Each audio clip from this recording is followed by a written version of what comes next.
Okay, so you know what? The analyst that was involved in the Big Short says Florida home values could drop as much as 50% in some areas with market factors and flood insurance and other issues that come along with hurricanes. So, welcome to Housing Bubble 2.0 News of the Week, or as I like to call it, another episode of As the Housing Market Turns. Today is October the 3rd. We're into a new month. Hope you're doing well. Randy Patrick here, putting the realism back in real estate. This video is brought to you by our friends from where? Foreclosure.com. So if you're interested in looking at what's going on in your neck of the woods in your backyard, you want to check out distressed properties, go to gethousingdata.com. That's gethousingdata.com. That's my affiliate link with Foreclosure.com. And again, you can see what's happening right in your own backyard with respect to all the stuff we talk about in this channel. So again, gethousingdata.com. Now, moving forward here, this came out obviously on the 1st of October here, so it's the first time I had a chance to talk about it. Now, I want to be clear here that I'm not ambulance chasing or talking, in these situations that, obviously this was a major hurricane that hit Southwest Florida. It was almost a Category 5, just a few miles per hour short on wind of a Category 5 that hit the Southwest Florida area.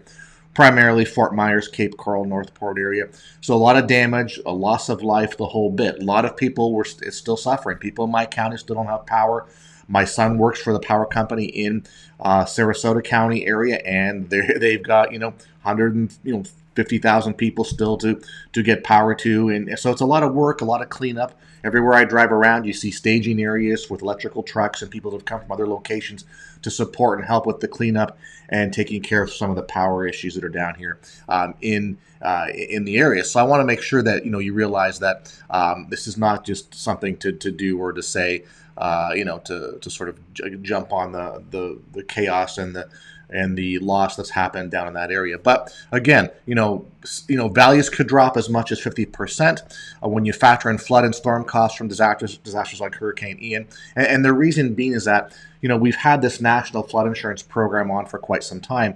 The National Flood Insurance Program basically, it sort of works with FEMA and FEMA produces the flood insurance maps and the zones and the whole bit. The flood insurance program kind of makes it cheaper and more distributed across the board.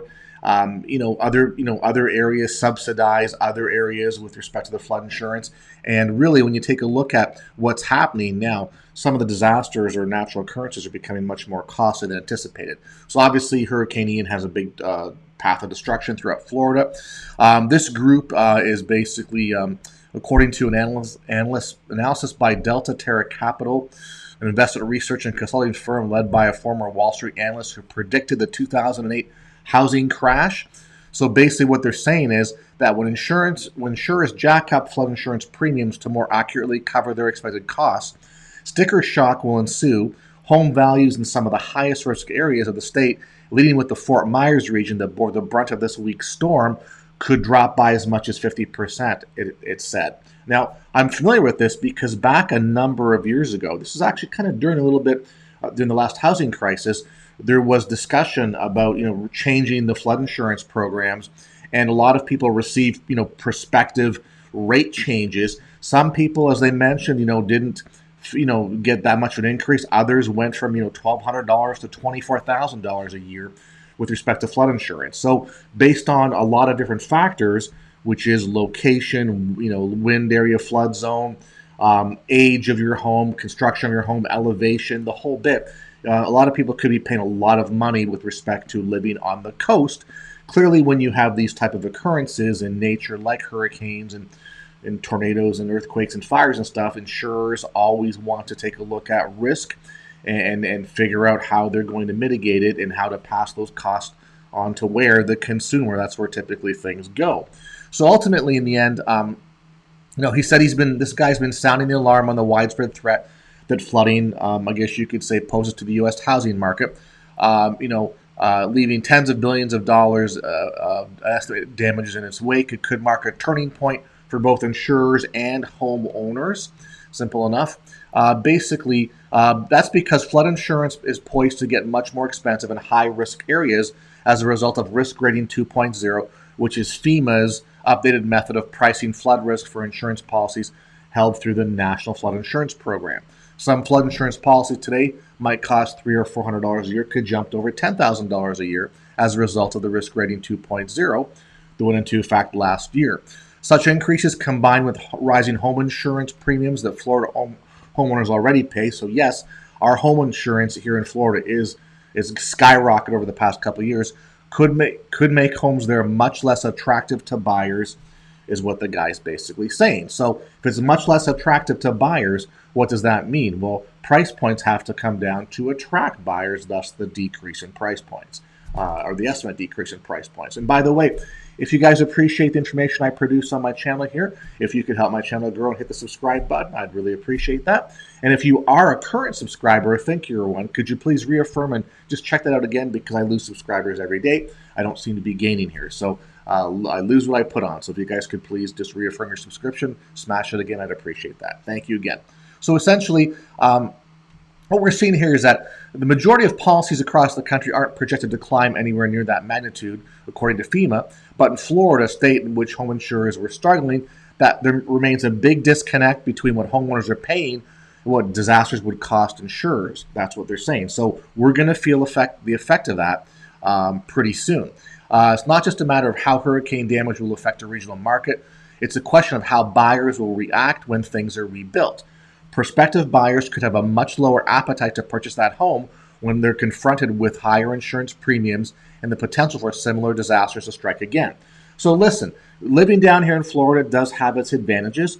Living on the water, it's, I don't personally live on the water, but seeing houses that are on the water, it's nice. It really is. You have, if you have access to, the canals or the Gulf or whatever, it's pretty nice. And, it's just a whole different lifestyle thing. Fishing, boating, kayaking, paddleboarding, doing whatever. It's a whole different lifestyle and world. Clearly, you pay a premium to live on the water.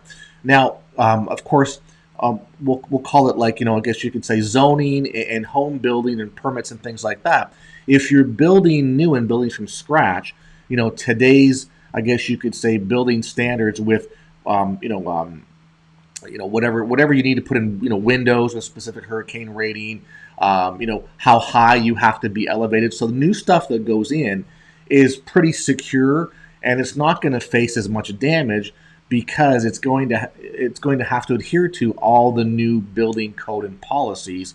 So yeah, when you have hurricanes like the one we just had, there could be some damage, but you're not going to be on 2 feet above sea level. You're going to be 16 feet above. You're going to have a raised elevation. You're going to have hurricane shutters. You're going to have windows that can withstand 150 mile an hour, category 5 rated wind, and garage doors, the whole bit. So everything that's new that's being constructed today will have up to date, obviously standards.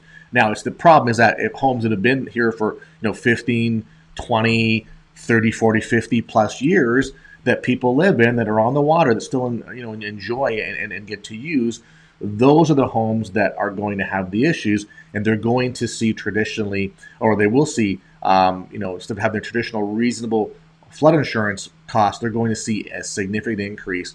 What's going to happen in the future? As I said, we've already gone through this back a number of years ago when there was some proposals, and there was a lot of outcry from homeowners going, hey, we're going to see such huge rate increases. But on the flip side, you've got people who are not in flood insurance zones that essentially your premiums are subsidizing the national flood insurance program anyway. So why should you pay to subsidize somebody who's got a much higher value property than you and has a nicer property or access to the water, Gulf, whatever? So you can see the argument on both sides. The point though is that homeowners will and again, it's almost like you have to, like when you have an event like this that just happened, everything that comes to the surface. Now we got to look at this. This will be the forefront. It'll be about discussion.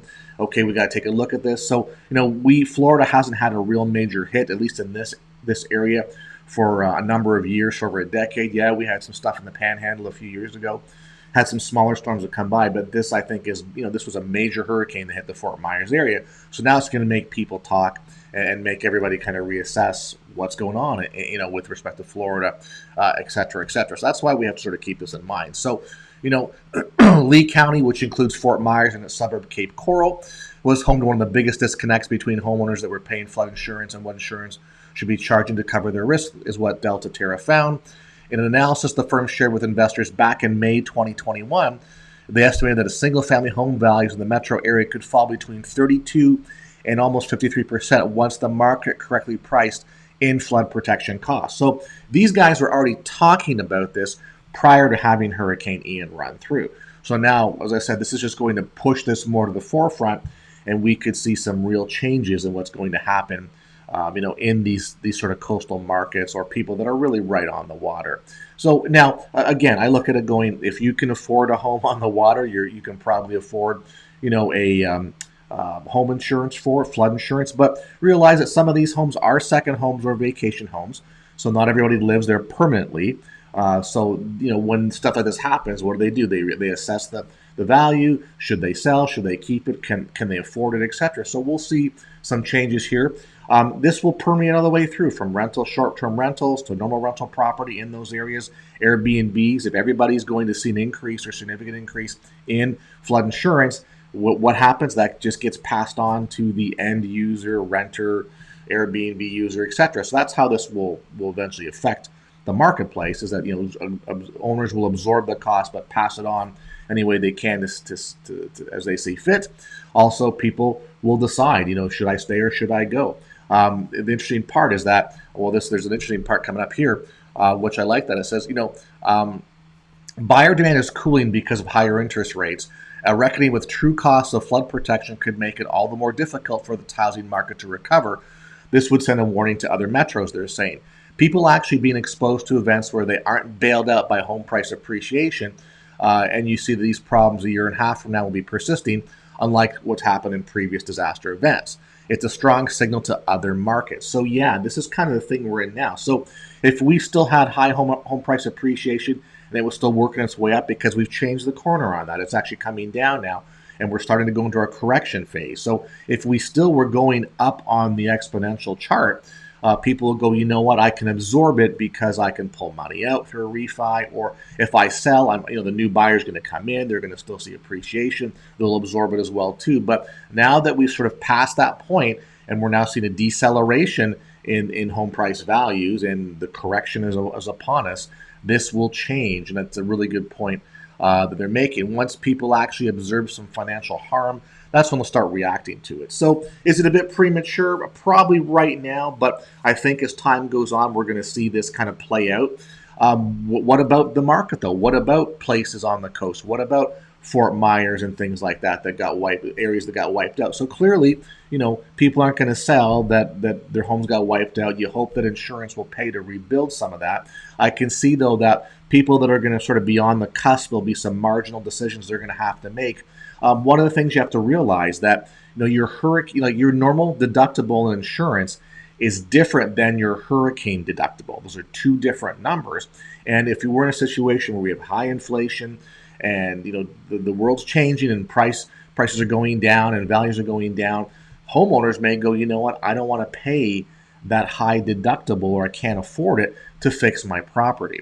And again, when we say fixed properties, not every property is going to need a complete remodel. Depends on what happens. So clearly, the ones that have had flooding and etc., that's where you're going to see a lot of work and effort required to sort of rebuild those, or gut them and go from there. But maybe people that had some damage, etc., but not not in the totally flooded or this and that. That's where we're going to see some of these decisions will have to be made. So I guess the question is, what's going to happen in that market? I think we'll start to see people sell, because there's two things that will happen. Number one, they'll go, I just got to get out. Two, they're scared of another occurrence, and clearly when you've been through that, I would be scared too.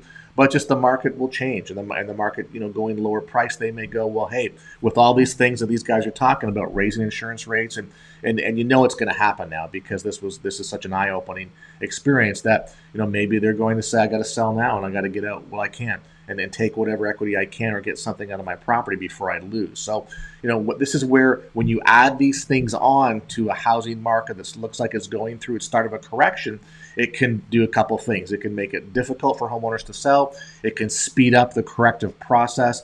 It could speed up the lower of values. That's on the sell side. On the user side, on the flip side, could that create more opportunity for purchasing? Maybe. Could new buyers pay less for property? Possibly. So it works on both ends. But again, I want to be clear that I'm not doing this at the ambulance chasing here about the market and with hurricanes.